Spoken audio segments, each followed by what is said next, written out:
Pakistan ఇండియాతో world కప్లో వాళ్ళ match ఆడరట. మరి దాని కాన్సిక్వెన్సెస్ ఏంటి? పాకిస్తాన్ క్రికెట్ బోర్డ్కి ఐసీసీ విధించే శాంక్షన్స్ ఏమవ్వచ్చు? అసలు ఫైనాన్షియల్ ఇంప్లికేషన్స్ ఏంటి? దీనివల్ల టోర్నమెంట్లో ఎవరికి పాయింట్స్ వస్తాయి, ఎవరికి నెట్ రెంటల్ ఎఫెక్ట్ అవుతుంది, ఇలా చాలా విషయాలే మాడుకోవాలి. దాంతోపాటు it's the same day where India under-19 team Pakistan under-19 టీంని నాకౌట్ చేశారు అండర్-19 మెన్స్ వరల్డ్ కప్ నుంచి. దాని గురించి కాస్త మాడుకోవాలి. అండ్ ఆస్ట్రేలియన్ ఓపెన్లో ఒక 22 సంవత్సరాల కుర్రాడు ఒక కొత్త రికార్డు సృష్టించాడు, కార్లోస్ అల్కరాజ్. ఏమిటా సంగతి, ఏమిటా రికార్డ్, దాని గురించి కూడా మాట్లాడుకుందాం. Let's get started.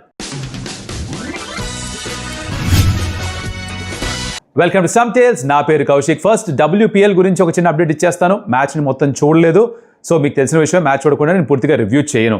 But update ఏంటంటే ఢిల్లీ క్యాపిటల్స్ యూపీ వారియర్స్ని ఓడించి వాళ్ళు క్వాలిఫై అయ్యారు ఎలిమినేటర్స్కి.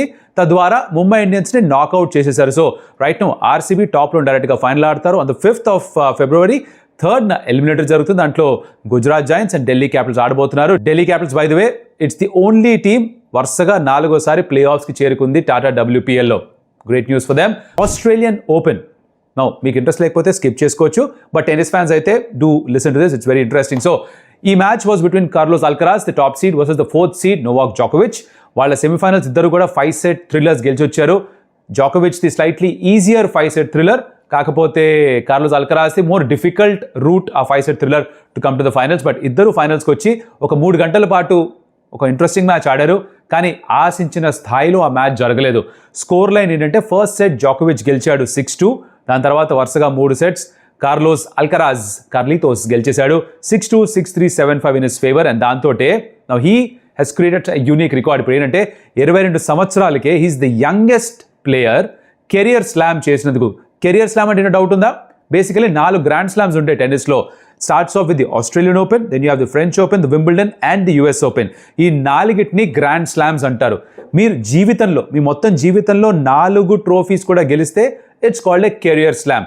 అది ఒకే సీజన్లో గెలిస్తే అది చాలా rare, it's called season slam.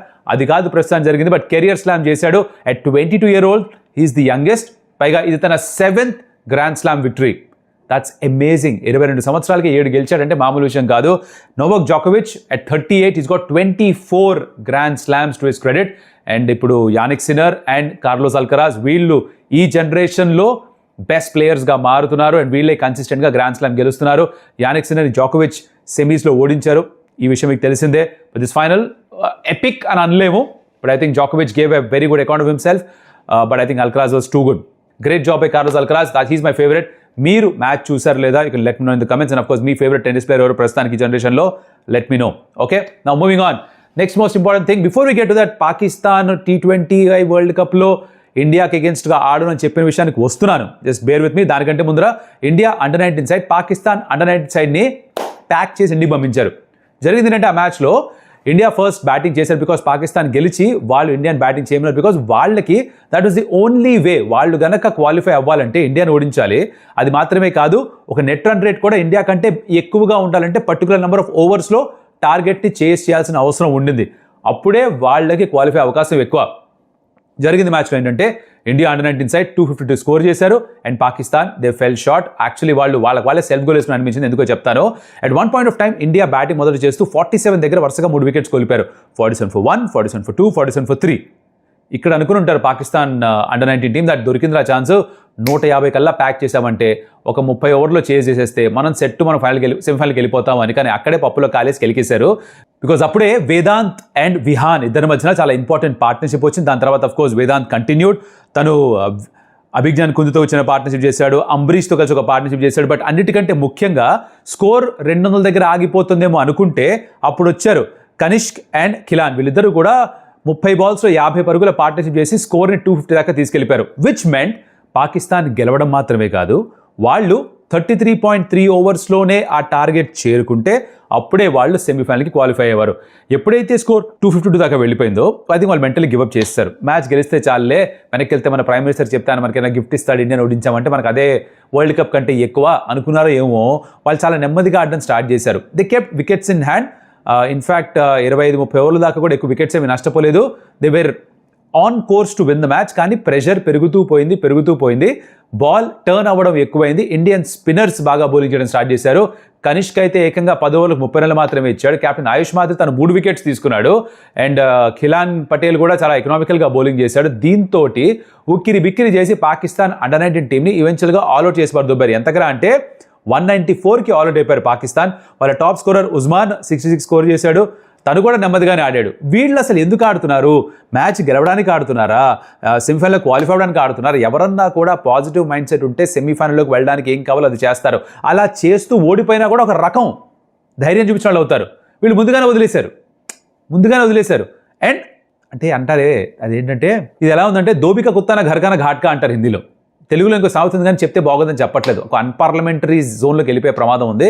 But వీళ్ళు మ్యాచ్ గెలవలేదు, క్వాలిఫై కాలేదు. అంటే రెండు ఇంకేం చెప్తాం? మధ్యలోనే వాళ్ళ మేనేజర్ బుక్ చేసి ఉంటారు టికెట్లు వెనక్కి వెళ్ళడానికి. ఇప్పుడు వెనక్కి వెళ్తే మరి ఏమంటారు? ఇండియాతో కూడా గెలవలేదు అంటారేమో. వాళ్ళ బాధ వాళ్ళది. ఇదిలా ఉండగా ఇండియా నాకౌట్ చేసి వాళ్ళు సెమీఫైనల్ క్వాలిఫై అయిపోయారు. They top their group super 6 స్టేజ్లో.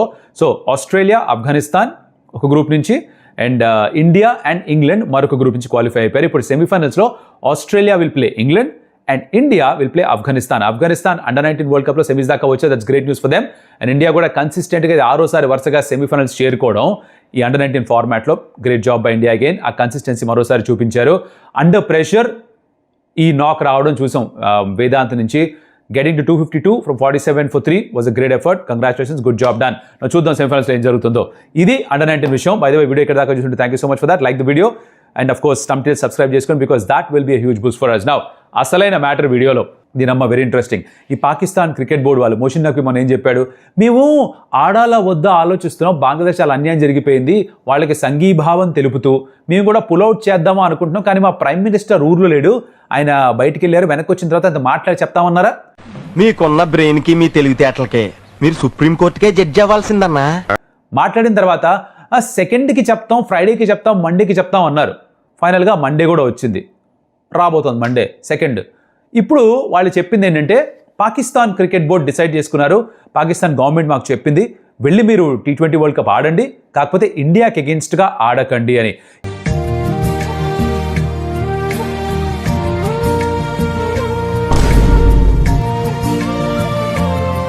ఇది ఆచితూచి తీసుకున్న నిర్ణయమే. పాకిస్తాన్ క్రికెట్ బోర్డు ఏమీ పసికూన కాదు, వాళ్ళేమీ అమాయకులు కాదు, వాళ్ళేమీ వెర్రోళ్ళు కాదు. వాళ్ళకి తెలుసు ఈ మ్యాచ్ ఎకనామికలీ ఎంత ఇంపార్టెంటో, ఐసీసీకి, బ్రాడ్కాస్టర్స్కి ఎంత ముఖ్యమైన మ్యాచ్ తెలుసు. బికాజ్ ఎంత కాదనుకున్నా, రైవలరీ ఉన్నా లేకపోయినా, 1-sided కాంటెస్ట్లు అవుతున్నా కూడా ఇండియా పాకిస్తాన్ సప్లై తక్కువ కాబట్టి దానికి డిమాండ్ ఎక్కువ. యాడ్స్ ఆ మ్యాచ్కి సంబంధించి చాలా ఎక్కువ రేట్లో పలుకుతూ ఉంటాయి. సో దాదాపు ఒక 300-350 కోట్ల వరకు బిజినెస్ ఒక్క మ్యాచ్ మీద జరుగుతుంది అంటూ ఉంటారు. ఈ మ్యాచ్ని చూపించి వేరే మ్యాచ్కి కూడా సరౌండింగ్గా యాడ్స్ అమ్మడాలు ఇవన్నీ జరుగుతాయి. సో ఇది బ్రాడ్కాస్టింగ్ పాయింట్ ఆఫ్ వ్యూలో వాళ్ళు సంపాదించుకునే ఫైనాన్షియల్ పాయింట్ ఆఫ్ వ్యూలో ఎక్స్ప్లెయిన్ చేస్తున్నారు అనమాట. సో అది దెబ్బతీస్తున్నారు.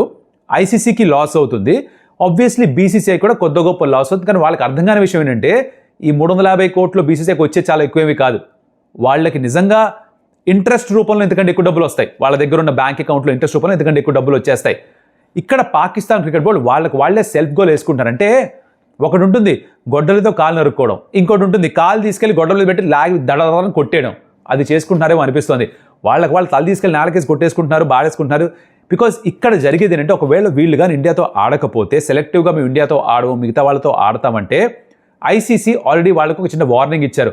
మీరు కొంచెం ఆలోచించుకోండి, ఆల్రెడీ మీకు కావాలన్నట్టుగానే మేము వేరేగా ఇండియా బయటే మ్యాచ్లు పెడుతున్నాము, ఇప్పటిదాకా ఎప్పుడూ కూడా ఇండియా మీతో ఆడము అని చెప్పలేదు, మీరు ఇప్పుడు ఆ పని చేస్తున్నారు. 2012 తర్వాత ఇప్పటిదాకా గ్రూప్ స్టేజ్లోనే ఇండియా పాకిస్తాన్ ఆడే విధంగా ఐసీసీ పెడుతున్నారు. బికాస్ కనీసం ఒక్కసారన్నా ఆడాలి.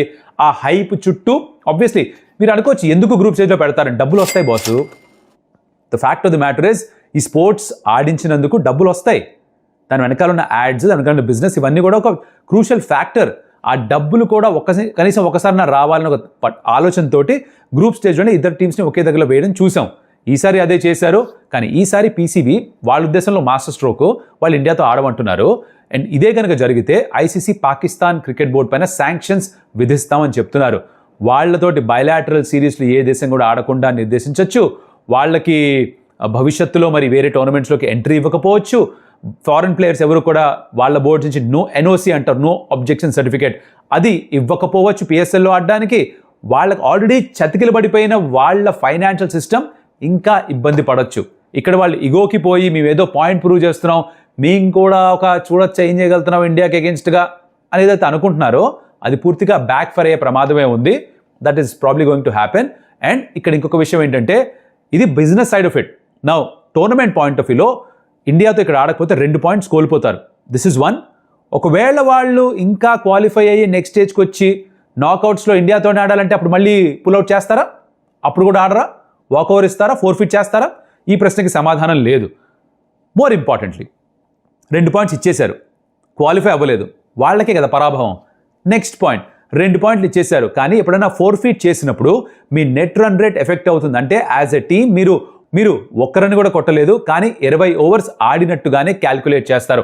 నెట్ రన్ రేట్ ఎలా క్యాల్కులేట్ చేసేది? ఆల్ అవుట్ అయిపోతే ఒక టీం మీరు పూర్తి ఓవర్స్ ఆడినట్టుగా భావించి మీరు స్కోర్ చేసిన runs, for example 200 runs score చేస్తే మీరు 15 ఓవర్స్లో ఆల్ అవుట్ అయిపోయినా కూడా మీ నెట్ రన్ రేట్ క్యాల్కులేట్ చేస్తున్నప్పుడు ఆల్ అవుట్ అయ్యారు కాబట్టి డివైడెడ్ బై 20 ఓవర్స్ చేస్తారు. ఇక్కడ మ్యాచ్ ఆడకుండా ఫోర్ఫిట్ చేస్తే 0 రన్స్ బట్ ఇన్ 20 ఓవర్స్ అని క్యాల్కులేట్ చేస్తారు కాబట్టి వాళ్ళ నెట్ రన్ రేట్ కూడా బాగా దెబ్బతింటుంది.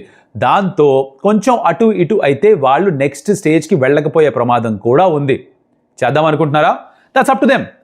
పాకిస్తాన్ ఆడకపోతే మొన్న కూడా చెప్పాం, మనకు వచ్చిన ప్రమాదం ఏమీ లేదు పెద్దగా. బీసీసీఐకి ఫైనాన్షియల్గా పెద్ద లాస్ కాదు, బ్రాడ్కాస్టర్స్కి డెఫినెట్గా ఇది ఒక పెద్ద దెబ్బ. దాన్ని వాళ్ళు ఐసీసీతో మాట్లాడుకుంటారు. భవిష్యత్తులో మరి పీసీబీ పైన జరిగే చర్యలు ఎలాగో జరుగుతాయి, బట్ బీసీసీఐకి ఎటువంటి ఇబ్బంది ఉండదు. That's for sure, because they will make their own money. చాలా డబ్బులు ఉన్నాయి బీసీసీఐ దగ్గర, ఏ మాట కా మాట. ఇంట్రెస్ట్ రూపంలో కూడా వీళ్ళకంటే ఎక్కువ డబ్బులు వస్తాయి.